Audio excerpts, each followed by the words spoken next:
사도행전 교회는 위로부터 급하고 강한 바람 같은 소리가 와서 사도행전 2장 1절부터 4절까지 보면 성령이 강림하십니다. 120명이 성령을 뜨겁게 받았고요. 교회 안에서 성령 충만한 사람 몇 사람만 있어도 분위기가 다릅니다. 그런데 120명 전체가 불을 받아갖고 전부 들고 뛰니 얼마나 대단한 역동성이 있었을까요? 이건 상상만 해도 신나는 일입니다. 우리는 이 사도행전 교회에 성령의 충만함이 임하고 열매가 교회가 세워졌다는 것입니다. 그냥 들고 뛰고 울고불고 기도만 한 게 아니라 그 열매가 나타났다는 것입니다.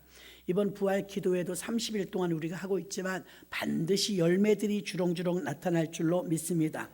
성령님은 우리에게 오셔서 열매를 거두기 위해서 깨끗게 하는 과정을 거치는데, 깨끗게 하는 과정이 회개예요. 우리가 교회를 오래 다니다 보면 만성이 돼요. 그래서 이 제자 시몬에게 갔을 때도 예수님이 너는 내가 오는데 발 씻을 물도 안 줬다. 근데 예수 막 믿는 새신자인 이 마리아는 내게 옥합을 깼다. 이런 말씀을 하셨어요. 그게 만성이 된 거죠. 오래 예수 믿다 보면 더 잘해야 되는데 사실은 만성이 돼갖고요. 그냥 뭐 기도도 잘 하지 않고 이 머릿속에 들어있는 지식 또 예수 믿는 종교적 행위로만 남아있을 때가 많다는 것입니다. 죄를 더 이상 회개하려고 하지 않고 어떤 계기가 될 때나 하지 크게 생각하지 않을 때가 있는데요. 예수님의 첫 복음은 회개의 복음이었습니다. 회개하지 않고는 맑은 것이 보이지 않아요. 회개하라 천국이 가까우느니라는요, 회개해야 천국이 비로소 보이는 거예요. 회개하지 않은 사람 천국 못 봅니다. 눈이 떠지질 않아요. 마음이 청결한 자는 복이 있나니 저희가 하나님을 볼 것이며, 이게 다 산상수훈 8복이잖아요. 거기서도 청결하다는 건 깨끗한 걸 말하는 거거든요. 깨끗한 건 청소하지 않고는 일어나지 않은데 영적인 청소는 회개입니다. 입으로 달싹달싹하는 회개가 아니고 마치 깊은 회개했던 그 통곡의 회개를 했던 베드로를 생각해 보십시오. 베드로의 그 깊은 회개는요, 다시 죄를 반복하지 않았어요. 회개에 합당한 열매까지 맺혔단 말입니다. 찔떡찔떡 들랑달랑 죄를 들랑달랑 하면서 우리가 회개는 하지만 계속 반복되는 죄를 지으면 우리가 큰 어떤 열매를 보지는 못해요. 그런데 다시는 반복되지 않은 회개에 합당한 열매까지 맺히면 우리는 사람은 속일 수 있지만 하나님은 속일 수 없잖아요. 하나님이 그걸 믿고 인정하실 때 우리에게 열매들이 주렁주렁 맺히는 것입니다. 열매 따먹기 바쁩니다. 아주. 죄를 회개하고 나면 진리를 깨닫는 맑은 상태에서 이루어지는 것이죠. 구원의 확신과 거룩한 삶을 살지 말래도 살아요. 죄를 들랑거리면서 살던 사람이 그 죄가 쇼킹하고 스릴 있고 재밌고 그랬거든요. 근데 성령에 충만하면 그렇게 나를 행복하게 해줬던 죄가요, 싫어져요. 싫다고요, 아주. 그게 하나님이 우리를 강권적으로 거룩하게 하시니 이거 계속해서 우리가 거역하잖아요. 그러면 이제 로마서 1장의 말씀처럼 어느 날 내버려둬요. 내버려두는 건 사랑하는 게 아니에요. 자기 친자식이 진흙탕에 있다면 때려서라도 꺼내올걸요. 근데 모르는 아이가 그러면 아유 쟤는 왜 저래 판단만 하고 맙니다. 그러니까 진짜 사랑하는 거는요, 징계를 받으면서라도 그 길에서 건져내는 게 진정한 사랑인 줄로 믿습니다. 성령 하나님은 개인적인 일뿐만이 아니라 교회를 세우고 세상을 변화시키는 일을 하는데, 예전에도 말씀드렸던 리디머 교회는요, 뉴욕이란 도시가 복음화율이 0.1%밖에 안 돼? 1%밖에 안 돼? 3% 미만이 되면요, 미전도 종족으로 이렇게 제껴놔요. 거기는 선교가 필요하다. 판단하는 기준이 맥심 3%예요. 근데 미국은 예수 잘 믿는 나라임에도 불구하고 미국의 3%가 안 되는 뉴욕 최고의 도시 맨하탄이 1%였다니까요.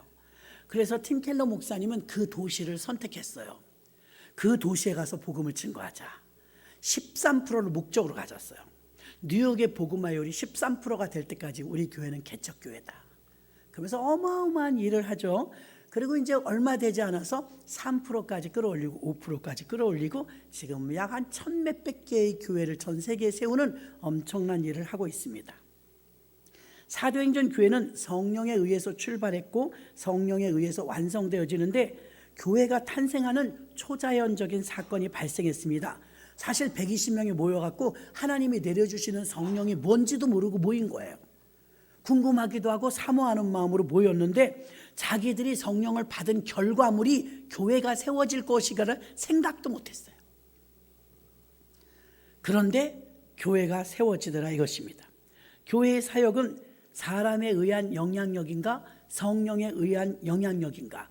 자, 돌아가신 옥하는 목사님이요 제자 훈련의 대가입니다. 제자 훈련 교재가 많이 나와 있습니다. 서점에 가면. 근데 그 교재들이 거의 다 이제 선교사용 교재들과 더불어 전도, 새신자용 교육 교재가 있는데요. 잘 만들어졌다는 평이 있습니다. 그리고 사실은 대한민국 교회 중에서 그분만큼 제자 훈련을 많이 시키고 책을 낸 분도 드물 거예요. 근데 세월이 지났습니다. 그분도 돌아가셨고요. 물론 그 교회는 지금의 사랑의 교회이기 때문에 엄청난 큰 교회로 성장한 건 맞아요. 그런데 이제 세월이 지나면서 평가를 내린다면 우리가 평가 내릴 수는 없지만 마가다락방에서 임했던 성령의 영향력에 의한 교회의 부흥과 사람들이 하나님의 뜻대로 산다고 하면서 세운 교제와 훈육과 교육을 통해서 세워지는 그런 제자 훈련, 결과가 지나고 나니까 어떻게 됐어요? 제자 훈련이 성령의 운동을 못 이겼다. 성령의 운동을 능가하지 못했다는 결론에 이르게 됐던 것입니다.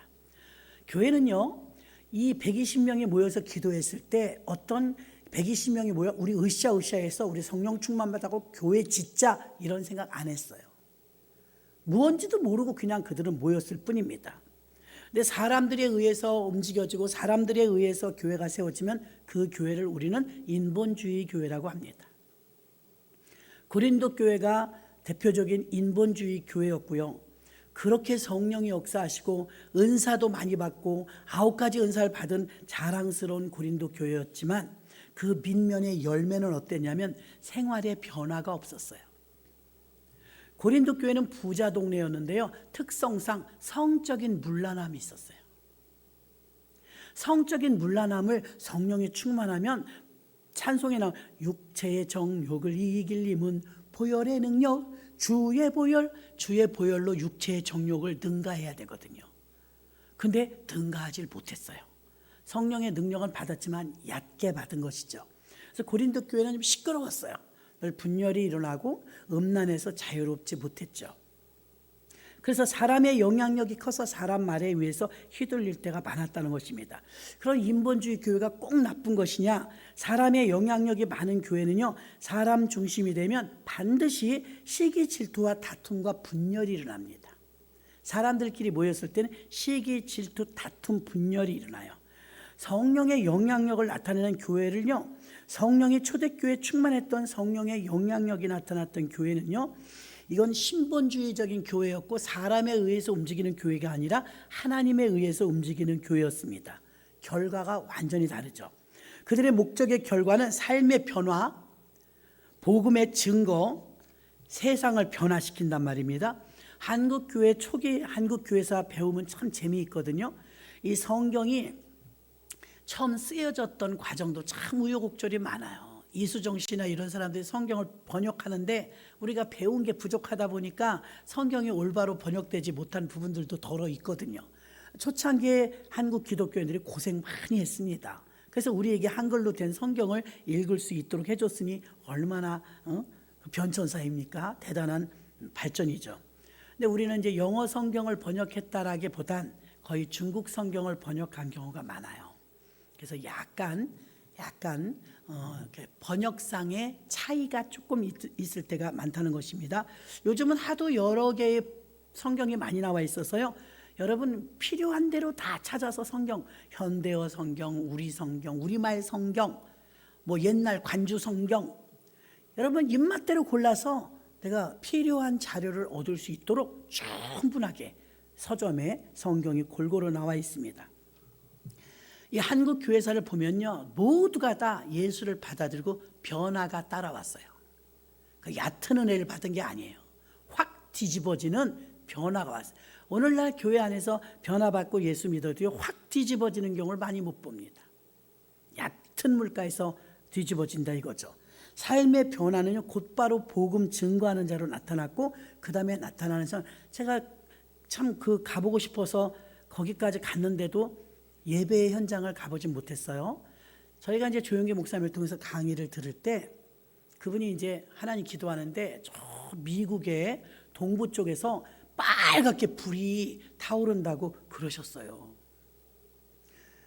야, 미국의 동부에서 일 내겠는데 성령님이 거기서 역사하실 것 같다고 그랬는데 얼마 지나지 않아서 펜사콜라라는 도시가 불바다가 된 거예요. 영적 불바다. 야, 대단했습니다. 거기는 히피족들, 집시들, 또 노숙인들, 뭐 불황아들, 범죄, 전과자들, 그러니까 세상에서 볼 때는 수준 이하의 사람들이 막 사는 그런 지역이 있었는데 거기에 성령의 불이 떨어진 거예요. 성령의 불이 떨어졌는데 교회가 제대로 된 교회가 없어서 마치 이제 체육관 같은 것을 이렇게 빌려갖고 강당 같은 것을 빌려가지고 만국기를 앞에 강단에 쫙 펼쳐놨더라고요. 만국기. 복음은 세계화라고.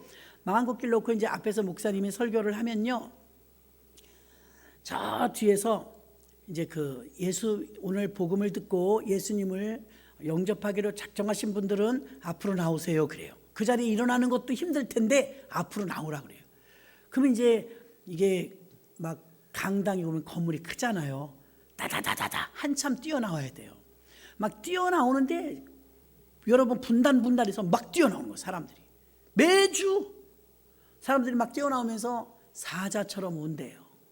지난날 회개하면서 강대상에 꼬꾸라져 갖고 막 오는 거예요. 한동안은 한국교회 목사님들이 거기 못 가봐갖고 펜사콜라 교회 보고 싶어갖고, 제가 박사학위 받을 때 애틀란타에서 수업을 받는데요, 거기서 캐나다까지 가는 데가 얼마 안 된대요. 다리만 건너면 되는 거였어요. 거기까지 갔는데 가고 싶죠. 더 저의 마음을 흔들었던 것은 캐나다하고 미국하고 다리 하나 사이에 있는데 그 사이에 있는 게 나이아가라 폭포예요. 그런데 캐나다에 넘어서자마자 거기에 펜사콜라 교회가 있다는 거예요. 오, 너무너무 가보고 싶었죠. 그래갖고 간다고. 그래갖고 우리가 이제 경계 있잖아요. 미국하고 캐나다의 경계, 거기를 막 이제 다 해갖고 출입국 이렇게 해갖고 갔어요. 근데 이제 이정표까지는 봤는데 예배가 없다고 문을 잠궜다는 거예요. 저희가 갔을 때는. 그래서 안타깝게도 그 예배당 안에 들어가서 그 열렬한 예배 비디오로 봤었거든요. 와, 그거 보고 싶었는데 미국 가는 일이 쉬워요? 간 길에 보면 얼마나 좋았는데 못 보고 왔지 뭐예요. 그래서 교회 앞에서 교회 이름 간판만 보고 그 길에서 기도만 하고 그냥 왔는데요, 어떻게 변화받았냐면 사람들이 다 깡패, 뭐 노숙인 이런 사람들이 있잖아요. 근데 그 펜사콜라 교회 안에서 사람이 한번 뒤집어지니까 삶의 변화가 오래 걸리지 않았어요. 바로 바뀌는데요, 우리나라로 말하면 구청, 혼인신고하는 서식이 있잖아요. 양식지.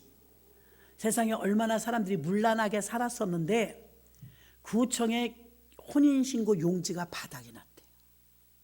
혼인신고도 안 하고 막 사는 거 애들. 마음에 들면 사는 거, 헤어지는 것도 쉬워. 혼인신고를 안 했으니까. 문란하게 살았던 모든 사람들이요, 이렇게 살면 안 된다고 땅을 치고 회개하면서요 막 혼인신고들을 하는 거예요. 정식으로. 그래갖고 이거는 정말 뉴스에 나는 일 아닙니까? 혼인신고 양식 종이가 다 떨어졌대. 이게 삶이 성령을 받고 뒤집어지자마자 그들의 삶이 확 바뀌는데 똑바로 가기 시작하는 거예요. 이 사람 저 사람 만나고 그런 거 안 한다 이거예요. 그런 결단으로 혼인신고를 해버리는 거예요. 그래서 정말 책임감 없이 살았던 많은 커플들이 혼인신고를 정식으로 하고 사는 질서부터 잡히기 시작한 거예요.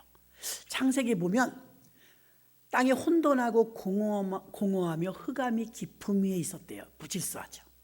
깜깜했대요. 빛이 있으라 하심에 빛이 있었고 그 빛이 하나님 보시기에 좋았더라. 그냥 생명의 빛, 이 빛은요 해가 아니에요. 해. 누누이 말씀드리지만 첫째 날 만든 빛은 생명의 빛이에요. 왜냐하면 넷째 날 해를 만들었어요. 해와 달과 별, 이걸 넷째 날 만들었거든요. 그러니까 첫째 날 빛은 해가 아니에요. 그래서 이 빛은 다메섹 도상에서 바울이 쬐던 그 빛, 사람이 확 바뀌잖아요. 생명의 빛. 그래서 어저께 이제 어느 분 집사님에게도, 집사님 낮에 집 밖에 나와서 햇볕 좀 쬐세요. 뭐 여자들 같으면 김이 생긴다고 안 하지만 햇볕엔 비타민 영양제가 많이 들어있잖아요. 햇볕 좀 쬐세요. 알았다고 그러시더라고, 남자분이니까. 그래서 자꾸 이렇게 병도 이겨야 되니까 햇볕도 좀 쬐고 산책도 좀 하시라고 말씀을 드렸거든요. 이 하나님의 맞은 햇볕에도 우리 옛날에 소독제가 없을 때는 도마며 행주며 다 말리잖아요. 그러니까 소독이에요. 소독. 그런 효과가 있다 이 말입니다. 그런데 해와 비교도 되지 않는, 여러분 말라기서에 보면은 환자들에게 나 여호와가 치료하는 광선을 바란단 말이 나와요. 읽으셨죠? 말라기에서. 치료하는 광선이 바래지니까 소가 외양간에서 뛰듯이 힘이 생겼대요. 거기 그렇게 써 있어요.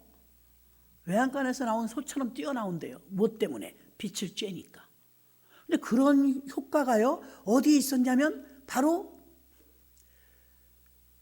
사도 바울에게 다메섹에서도 그게 일어났단 말이죠. 그 빛이 오니까 사도 바울이 뒤집어지는 거예요.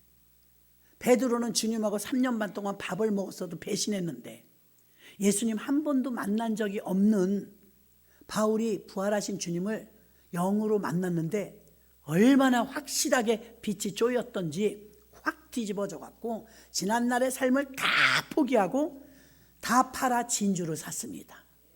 천국을 산 거죠. 이렇게 교회 안에는 성령의 사람으로 사역에 합당할 만한 사람들이 생기는데 인위적인 방법으로 생기는 것이 아니라 성령의 영향력으로 생겼을 때 그 파장이 크다 이 말입니다. 성령의 역사를 제자훈련이 감당 못해요. 성령의 역사로 이루어진 교회와 인본주의적인 머리에서 나온 교회랑은 천지 차이죠. 천지 차이입니다. 그래서 성령 충만함을 받았다는 말로 말하는 게 아니라 삶으로 드러내는 것입니다. 고상해지는 것이 아니라 삶에서 기준이 확 바뀌어요. 누구 중심이냐? 내 중심으로, 자녀 중심으로 살았던 사람이 주님 중심으로 바뀌는 거예요. 완전히 바뀌는 것입니다. 그래서 성령이 일하시는 교회의 특징 3가지를 말씀드리도록 하겠습니다. 성령이 일하시는 교회는요, 성령은 먼저 사람을 변화시킵니다. 사람을. 왜? 하나님의 일을 하려면 인본주의의 사고 가지고는 안 돼요. 내 생각이 들어가니까. 그래서 성령의 사람으로 성령이 거듭나게 하고 그 사람을 변화시켜서, 이전에 베드로가 멋지게 고백을 했어요. 주는 그리스도시요 살아계신 하나님의 아들이십니다. 주님이 칭찬했잖아요. 그런 고백 가지고도 안 돼요. 왜? 베드로 실패한 걸 봐요. 그 고백을 한 사람이에요. 여러분의 신앙이 고백에서 멈춰갔군요. 힘이 안 나와요. 힘이. 근데 완전히 성령으로 거듭난 사람은 하나님의 거룩한 일을 마다하지 않고 할 수 있는 힘이 나옵니다. 베드로가 위대한 신앙 고백을 했다고 하지만 여기에 내가 이 정도 믿음이 돼, 이건 함정이었던 거예요. 얼마나 호언장담, 주님이 죽는 자리에 나는 내버려 두지 않을 것입니다. 목숨 걸고 제가 막을게요. 거짓말은 아니었어요. 근데 성령으로 대답한 게 아니고 자기 신념에서 나온 고백이었거든요. 그거 감당 못 하잖아요. 그냥 추풍낙엽처럼 떨어져 버렸어요. 생각 가지고 되는 게 아니에요. 예수님께서 가장 중요한 사역을 하실 때 하나님의 일을 예수님이 가장 필요할 때 떠나버렸어요. 예수님이 가장 필요할 때, 예수님에게 지금 도움이 필요할 때, 기도할 때부터 벌써 기도 못해요. 나를 위해서 1시간만 기도해줘라. 겟세마네 동산에서 부탁하는데 자고 있잖아요. 지금 예수님이 사역 일평생 가운데 최고의 클라이막스 아니에요? 그때 필요한데 써먹질 못했어요. 정말 성령의 사람은요, 정말 시험 들었다가도 그때 일어나. 그래갖고 딱 맞게 쓰임받아요. 이게 성령의 역사인 줄 믿습니다. 베드로에게는 훌륭한 고백이 있었어요. 인간적인 관점에서 봤을 때는요, 저 정도 믿음이면 수제자가 되고도 남아요. 그러나 예수님이 가장 필요로 할 때 그는 떠나고 말았어요. 성령의 사람이 아니라 고백의 믿음의 수준이었거든요. 오순절날 마가의 다락방에 성령 받고 나서 이제 어떻게 됩니까? 2장 4절에 보니까 저희가 다 성령의 충만함을 받고 성령의 말하게 하심을 따라 다른 방언으로 말하기를 시작하니라. 베드로가 성령 충만을 받으니까 방언을 하게 되었고요. 예수 믿고 뛰어나가 고백하는 수준이 아니라 교회를 세우고 목숨을 걸고 죽을 각오를 하더라. 이거 죽을 각오. 나를 버릴 각오를 하더라 이거예요. 성령으로 거듭나지 않으면 성령으로 움직이는 교회를 섬길 수 없다는 걸 깨달아야 돼요. 조영기 목사님과 최자실 목사님이 그 폐병 걸려갖고 강대상에서 깡통을 갖다 놓고 각혈을 하면서 설교했대요. 얼마나 지저분하고 부끄러운 일이에요. 놀라운 것은 우리가 생각할 때 아유 목사님 자기나 치료받으라 그래, 무슨 병을 고친다 그래, 조롱하지 않겠어요? 목사님 당신이나 그 강대상에서 각혈하지 마세요. 우리는 그런 각혈은 안 해요. 조롱받을 일이잖아요. 근데 자기를 내려놨으니까 그걸 초월해요. 여기서 죽어도 쓰러지더라도 말씀 전하다 쓰러지자. 그리고 올라가요. 부흥이 되는데 천막교회, 대조동에서 천막교회였잖아요. 꾸역꾸역 사람들이 오는데 그중에 이제 무송이 엄마인가 간증을 제가 들어갔고 기억이 나는데, 무송이 엄마가 거지네 집이에요. 거지네 집. 글도 모르고 근데 너무 가난해. 근데 이제 예수 믿고 구원받으세요 전도 간 거예요. 그 집에. 예수 믿으면 뭐가 좋아요? 예수 믿으면 천국 갑니다. 예수를 안 믿으면 어떻게 되냐? 지옥 갑니다. 나 지금이 지옥인데? 그러더래요. 그럼 예수 믿으면 진짜 천국 가고 우리가 부유해질 수 있어요? 그럼요. 예수 믿으면 천국 가고 부유해질 수 있습니다. 교회를 따라왔대. 그래도 무시하는 거야. 우리 집이 나은데? 교회가 천막이다 이게 천막. 그거 돌아갔대요. 아이고 나는 또 고래대걸 같이 큰 줄 알았네. 교회를 이렇게 놓고 우리를 오라고 그래요? 나는 좀 뭐가 있는 줄 알았네. 우리 집이 더 나은데? 이런 천막에서 무슨 부요함이 있어. 너나 부요해져. 그리고 그냥 갔대요. 그러니까 아픔이 많았던 거예요. 그런데 그 교회가요 꾸역꾸역 부흥하고 발전하는데 성령님이 하셨지, 전 세계 최대의 교회를 만드는 데는요 사람의 힘으로는 한계가 있어요. 다니엘 교회로 70만 명의 성도까지 성장시켜 50년 걸렸어요. 50년 사역하셨잖아요. 뒤에 뭐 이제 은퇴하시고 난 뒤에 뭐 이러쿵저러쿵 뭐 그냥 세습 안 한다고 하도 세상에서 난리치니까 아들은 그냥 신학을 안 시키고 세상 시켜갖고서 뭐 그냥 세상 일 하는데 그래도 말이 많아. 그래도 지금 이제 이영훈 목사님 잘하고 계시는데요, 세계 최대의 교회 아닙니까? 그게 여러분 인간적인 계획과 사람을 끌어모아서 될 수 있을 것 같아요? 안 돼요. 그 교회의 영향력은 성령의 영향력이에요. 자신이 3시간 이상 기도를 하지 않으면 성령의 도우심을 못 받는데요. 그래갖고 개척 초기부터 하루 3시간씩을 기도하셨대요. 성령님의 도움을 받아야 된다. 베드로 자신이 성령 충만해지니까요 완전한 새 사람이 됐는데 인성의 사람이 신성의 사람으로 바뀐 거예요. 내 기준이 아니라 주님 기준이 된 거예요.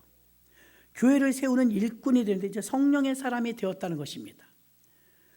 그래서 성령이 일하시는 교회의 첫 번째 조건은요 사람들이 변화돼요.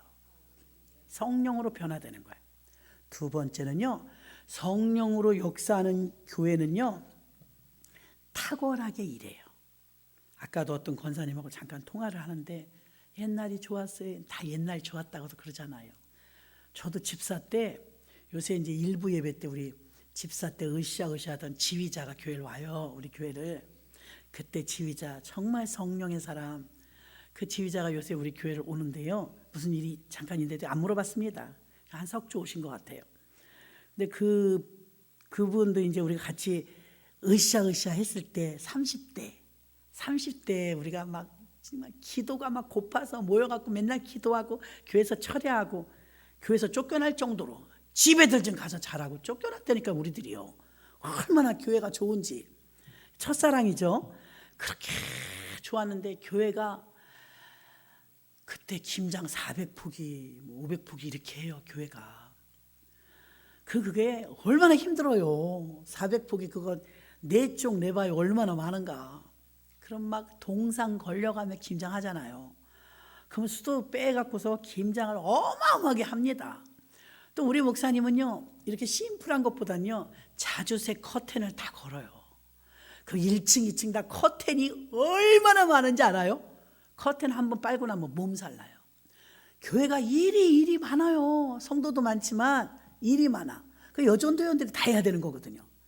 김장에 매주 식사에 뭐 커튼 빨아야지, 방석 빨아야지, 1층에 교육관에도 주무시는 권사님들이 많아. 이불 빨아야지. 일이 끝도 없어. 그런데 성령 충만한 성령으로 일어난 교회들은요, 일을 무섭게 해요. 일을 엄청나게 한다고요. 근데 성령으로 일하시는 교회 특징 첫 번째가 성령으로 사람이 변화되고, 두 번째는 탁월하게 일합니다. 힘들다 말하는 사람이 없어요. 진짜 힘들잖아요. 근데 힘들다고 말하는 사람이 없어요. 그래서 아까 통화했던 권사님도 그러는 거예요. 우리 교회 권사님인데, 목사님 옛날에 좋았어요. 무서운 줄 모르고 이랬는데 이제는 무서워요. 겁이 나요. 이래. 늙었다는 거죠, 이제. 본인이 이제 자기 늙었다는 거예요. 아, 내가 무섭게 일을 했는데 이제 그렇게 못한대. 성경에 보니까는 사도들이 서로 교제할 때도 힘써 일하자 그래요. 인사해요. 힘써 일하자. 근데 여러분들을 보면 별로 힘쓰는 것 같진 않아. 힘쓰는 자리까지 가는 건 어때요?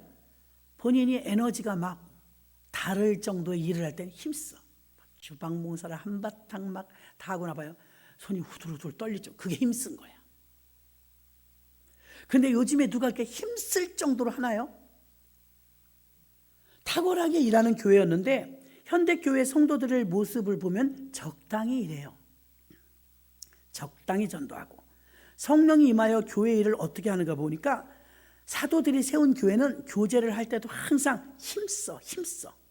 베드로전서 1장 15절도 보니까요, 오직 너희를 부르신 거룩한 자처럼 너희도 모든 행실에 거룩한 자가 되라.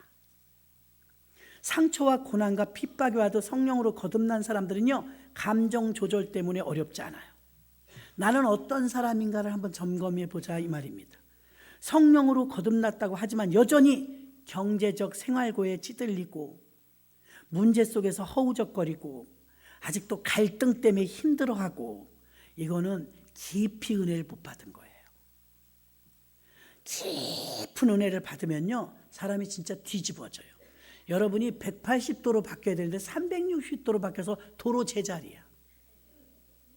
180도로 바뀌어야 확 뒤집어지는데 한 바퀴를 더 돌았네? 그럼 제자리잖아요.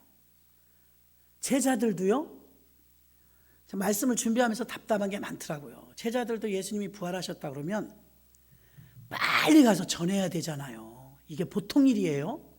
예수는 죽었다 전달이 끝나자마자 살았다로 바뀌는데, 거기 읽어보니까 답답한 게 뭐냐면 제자들이 집으로 돌아갔더라 이래. 이렇게 써 있어요. 아니 왜 집으로 가? 왜? 은혜가 떨어질수록 집으로 갑니다. 막 집으로 갔다고 제자들이 써 있어요. 근데 여리고는 좀 낮은 지역이에요. 그리고 예루살렘이 좀 높은 지역이에요. 산등상이니까. 그러니까 여리고로 예루살렘에서 내려가다가 강도 만났잖아요. 신앙에 내려가면 반드시 강도 만나요. 뺏기는 거죠. 손실이 생겨요. 신앙은 예루살렘을 향해 올라가야 돼요. 자, 교회는요, 가능하면 높은 자리가 좋아요. 언덕 위에 뭐 이렇게. 옛날 교회들 다 그렇게 지었죠. 그래서 교회 올라가 봐야지 이렇게 말해요. 저는요, 전라도나 부산 지역을 뭐라고 말하냐면 시골 내려갔어? 이렇게 말해요. 그죠? 그 대구 사는 사람들이 왜 여길 내려왔다고 말하냐고 그러더라고요. 평지인데. 근데 우린 내려왔다는 표현 써요. 강원도 올라갔어? 지도로 말하는 것 같아요. 지도.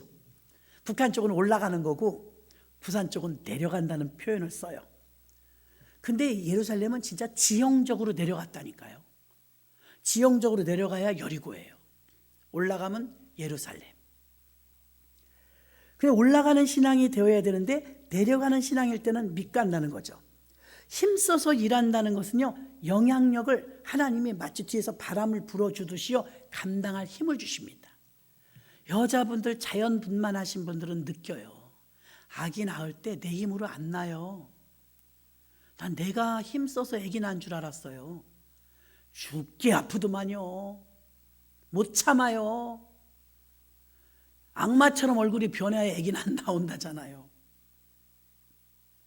그렇게 힘든 출산, 힘든 건 사실이지만 결정적으로 아이를 태반까지 다 해서 나올 때요, 전 느낌엔 시원하다 싶었어요. 아유 시원하다. 그 무거운 배가 다 나오니까 얼마나 시원해요. 시원하다. 아기가 한 10명 나오는 것 같아. 느낌에 구르륵 구르륵 하면서 이 창자까지 막 다 나오잖아요. 야, 여자들은 그때 진짜 죽었다 살아요. 그런데 아이 낳을 때요, 제가 신기한 경험을 한 거예요. 저만 그런 건 아니에요. 아, 그래서 감당할 힘이라는 게 있는 거구나. 나는 그러고 싶지 않은데, 아니 분만실까지 난 걸어갔다니까요. 복도를 걸어가다가 드라마하고 똑같아요, 여러분. 처녀들이 그 어떻게 연기를 잘하나 몰라. 벽을 딱 잡고 그러는 거야. 너무 웃겨요. 나 힘주고 싶은 마음 없다고요. 얘가 그냥 해. 몸이 반응을 해요. 신기하네. 난 그러고 싶지 않은데 내가 힘을 주더란가. 소리도 막 나오고. 근데 간호사들이 이제 조언을 해주죠. 아줌마 생힘 쓰면 힘들어서 안 돼요. 그리고 수건을 물 적셔서 이빨 다 나간대요. 용 써서. 그래갖고 이제 수건 틀어막아 주잖아요. 물 적셔서. 그럼 이제 이를 악물고 이제 힘을 쓰는데 내 힘으로 되는 건지 알았는데 아니야. 아기 낳을 때는요, 힘이 위로부터 와요. 아우, 여러분 이해를 못해요. 자, 여기 어르신들, 여자분들 다 웃잖아 지금. 슬금슬금 웃잖아. 그런 게 있어요. 그래갖고 힘이 와. 응 하고 힘이, 내가 안 주는데 힘이 와진다니까요. 그 아기를 낳는 거예요. 남자들은 모를 것입니다. 근데 하나님의 일도 제가 해보니까 힘이 와요. 그래서 안 힘들어. 제왕절개라면 꼼짝, 일주일은 거의 꼼짝 못해야 돼. 아들이라고 그래봐. 그날 걸어다녀. 그날 걸어다녀. 나 그냥 뒷집도 가서 알려줬다니까 내가. 아들 낳았다고. 안 물어보는데. 제가 며느리 6 중에 맞이에요. 장남이잖아요. 첫 아기 딸 낳았잖아요. 불안해. 못 낳을까 봐. 의사가 안 알려줘, 마지막까지도. 요새는 알려준대요. 옛날에 안 알려줬어요. 근데요, 정신 차리세요. 그래. 이제 비몽사몽이지. 근데 내가 그렇게 아픈데도요, 번왔어요. 이래 내가. 미쳤어. 그러니까 간호사가 아들이에요. 근데 안 아파. 하나도 안 아파. 아들이에요. 그러는데 그 즉시로 바로 퇴원을 했거든요. 내가 걸어갔다가 하루 잤나? 그 퇴원을 하는데 옛날에 하루 자면 무조건 퇴원이에요. 이제 우리 또래가 같이 살았다. 새빵살이를 했는데 뒷집 엄마 이제 8개월, 옆집 엄마 7개월. 내가 제일 먼저 났어요. 알려줘야 돼, 이 기쁜 소식을. 나는 둘째, 그들은 첫째예요. 아니 병원에서 나왔으면 이제 따뜻한 아랫목에 어머니가 해놨으니까 거기 누워서 이제 미역국 먹고 이래야 되잖아. 하나도 안 먹고 싶어. 돌아다니는 거야. 그래가지고 뒷집 가서 어머 웬일이야 놀래고 난리야. 아들 낳았어. 아들 낳았어. 아이고 나 왜 이렇게 웃겨요. 그랬더니 또 겨울에 낳았잖아요. 겨울에 나니까 남편이 지금으로 말하면 장화 같은 털신, 젊은 사람이 그걸 누가 신어요. 거기서 오류동에서 그 역곡 거기까지 오는데 그 종합병원에서 나가고 오는데 그거 뭐 한 2-3 정거장밖에 안 돼. 짧다 소리에 가깝다 소리에 병원에서 집이. 거기 가는 동안 신으라고 그거 워컬 사온 거야. 쇼를 해요 아주. 그 잠깐 가는데 발 실어오면 안 된다고 워커를 사온 거예요. 딸 낳았을 때는 첫 아이니까 잘 몰랐어요. 아들 낳으니까 시댁에서 다 왔어. 아니 애기 낳고 힘든데 다 오면 나들 어떡하라는 거예요. 병원으로 다 오셨어. 그래도요 하나도 안 힘들더라고. 아들 낳았다고. 아우 내가 가서 알려줘야 되는데 오셨으니 얼마나 좋아. 만나기도 좋고. 그게 이제 여섯 형제의 반면에 좀 무게감이 있었어요. 옛날에 왜 그랬나 하면 난 노인도 아닌데도 딸 날까봐 막 조마조마했어요 그냥. 그래서 아들을 낳았어요. 그리고 왔는데 막 신나는 거야. 그 다음부터 그냥 돌아다녔어요. 어머니가 밥을 해줘도 별로 어렵지 않더라고요. 그냥 돌아다니고 다 했어요. 그래서 아기 낳을 때도 힘을 주시고요. 똑같은 일이 성령 충만을 받고 났는데 주의 일을 하는데 제가 그때 전도가 잘 될 때예요. 그 때가 있잖아요. 전도가 잘 되는데 제가 담임 목사님하고 상담을 하고 있는데 어느 권사님이 또 상담을 하러 들어오는 거야. 그러니까 저 괜찮아요 권사님 괜찮아요. 저는 집사 때니까 괜찮아요 그랬더니 울면서 목사님한테 그러는 거야. 저는 이제 그때 불 받아서 거의 미쳤을 때예요. 목사님 벌써 들으면서 울어. 권사님 무슨 일 있나? 나도 이제 살짝 들었지. 들어도 된대. 그래서 있었어요. 그랬더니 A 권사님하고 저 A 말고 A 권사님하고 B 권사님하고 서로 어떻게 하다 전도했는데 똑같은 한 사람을 놓고 전도한 거예요. 들어보니까 이 사람을 전도했는데 서로 내가 전도했다는 거야. 그러니까 목사님이 들으시면서 그러게 아니 내가 얼마나 그 집 전도하느라고 공을 쓰고 애썼는데요. 세상에 아무개가 가서 데리고 와갖고 등록을 해버렸어요. 좋은 일이잖아요. 들으면서 내가 뭐지 이건? 이러고 있어. 저 혼자 이제 이건 뭐지? 그 사람이 죽은 것도 아니고 그 사람이 교회 왔대는데 왜 울어? 정말 이해가 안 갔어요. 근데 나도 전도했고 이 사람도 전도했는데 결국은 우리 교회 왔잖아. 그럼 된 거잖아요. 근데 이 권사님이 울면서 하소연하는 거야. 내가 전도했다 이거지. 그래 목사님이 들으시면서 그러게 다 들어줘. 그러게 그래요. 제가 거기서 나서고 싶어. 뭐가 문제예요? 그래요. 아무 문제가 아니야. 내가 볼 때는 그 무슨 문제야 그게. 그 사람이 그렇게 전도했는데 안 왔다고 그래야 울어야지. 왔는데 왜 울어? 그러니까 하나님이 아신다 근데 하나 위로가 안 되나 봐. 야 빠지게 내가 전도 다 했는데 데리고 왔다고 막 이러는 거예요. 그때 제 마음으로는요 권사들 못 쓰겠네. 아니 저게 지금 에너지를 쏟을 일이야? 왔으면 됐지? 이해가 안 가. 젊으니까요. 30대니까 사고방식이 이해가 안 가. 그러면서 그냥 영혼에 관심이 많지 막 그거 비본질적인 거는 별로 재미가 없는 거예요. 그때 너무 이상하게 보여. 또 젊은 집사 하나가 전도를 했는데 또 똑같은 일로 싸우는 거야. 이건 또 재직했대 얘기하네. 내가 전도했는데 아무가 데려왔대.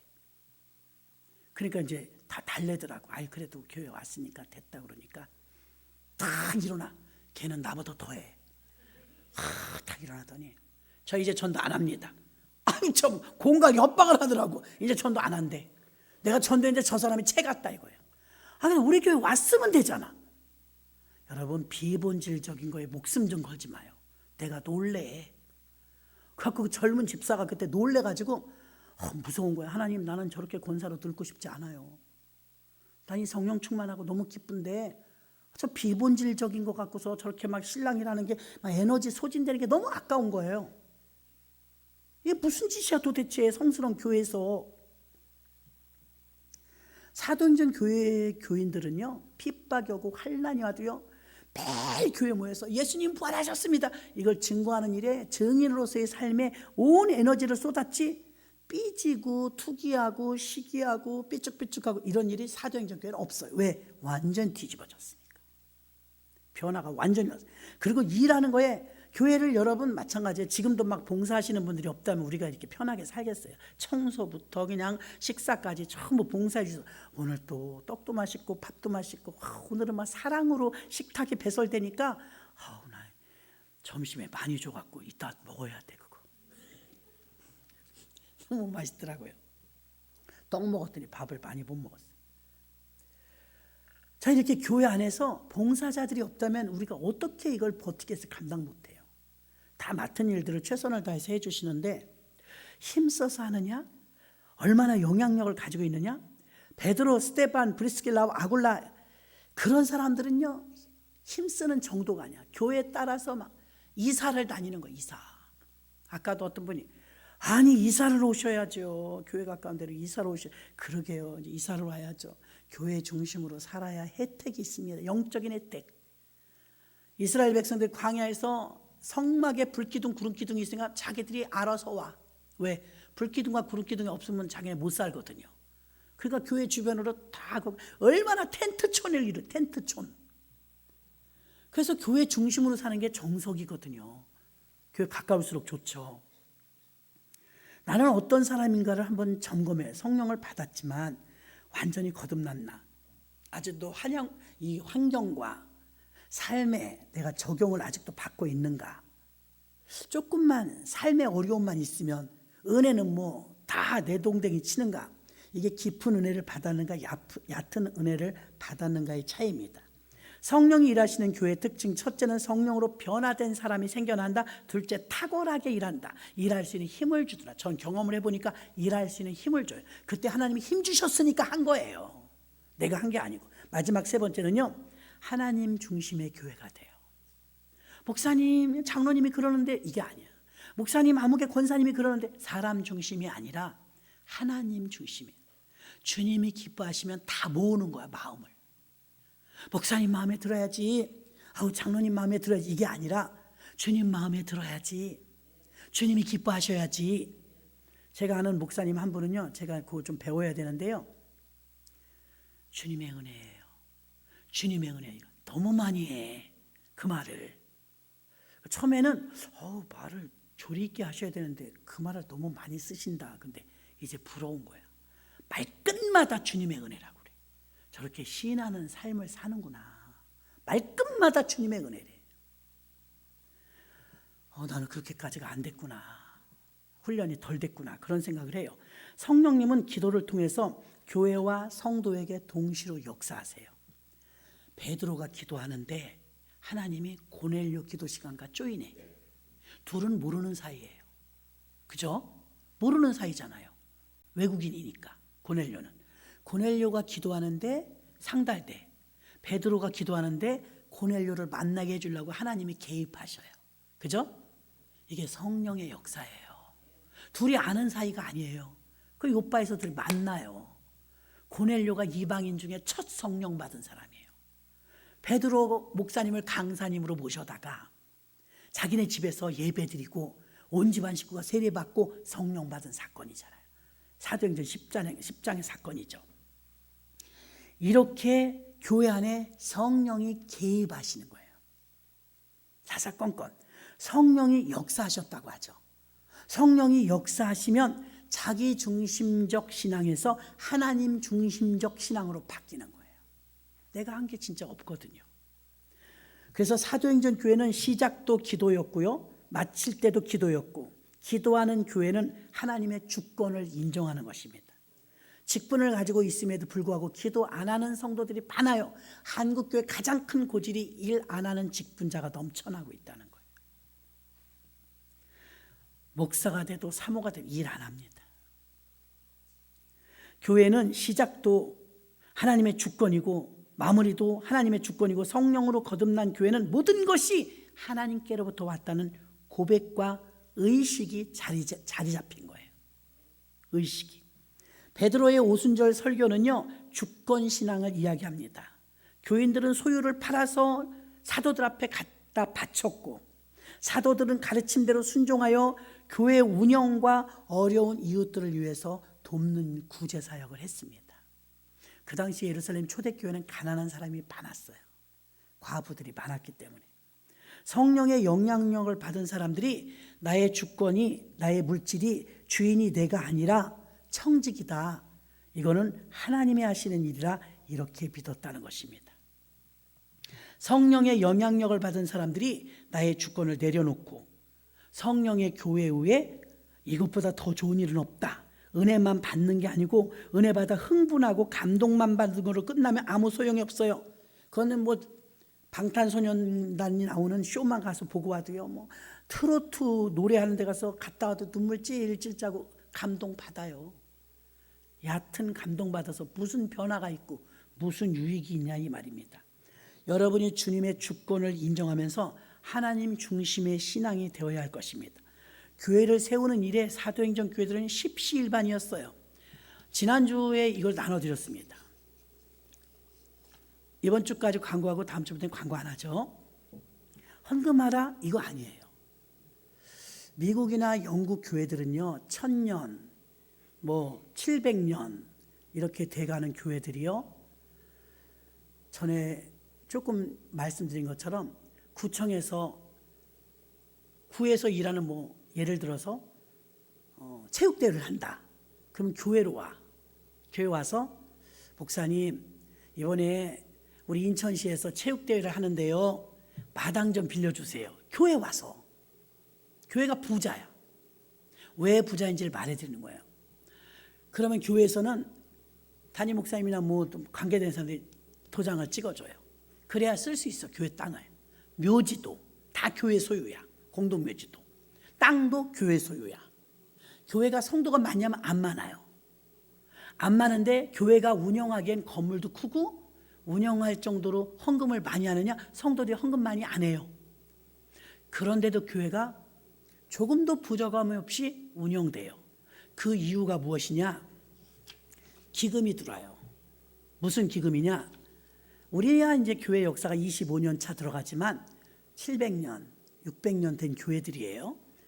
할아버지 때 살다가 미국하고 영국은 마인드가요. 자식에게 물려주는 거 안 해요. 그러니까 살다가 예수 믿다가 교회를 섬기다가 본인이 이제 돌아가실 때쯤 되잖아요. 그럼 미리 준비해. 수속을 다 밟아놔. 멀쩡할 때. 그래갖고 나의 재산은 1000만 원이 됐든 2000만 원이 됐든 내가 1억이 있는데 내 자식이 4명입니다. 그러면 나는 똑같이 10억을 가지고 4명에게 나눠주는 게 아니라 교회 포함해서 5개로 나눠주세요. 이렇게 유언을 하는 경우가 있고요. 또 자식이 없거나 또 자식이 너무 부유하거나 그러면 기부 문화가 굉장히 잘 돼 있어요. 고아원의 20%, 또 장애인 시설의 20%, 교회에 60% 드리겠습니다. 이렇게 다 해놔요. 그래서 교회가 땅 부자, 돈 부자, 교회 기금이 생기니까. 그리고 매달 CMS처럼 이렇게 기금을 내요. 이걸 당연하게 내, 전기세, 수도세 내듯이 10,000원이에요. 그러면서 이거 뭐 10,000원 내가 맨날 카드에서든 자동이체든 나가는 거 그 별로 표도 안 난다 생각을 하고 그냥 당연히 가입을 해요. 가입하라고 막 그러잖아요. 밖에 종이 있으면 알아서 쓰는 거야 그냥. 왜 그러느냐? 이게 별거 아니지만 교인이 500명, 600명 되면 그래도 모아지잖아요. 그게 모아지면서 교회가 자금이 생기면서 교회 성도들의 헌금만으로 운영이 안 될 때가 와요. 코로나 같은 때.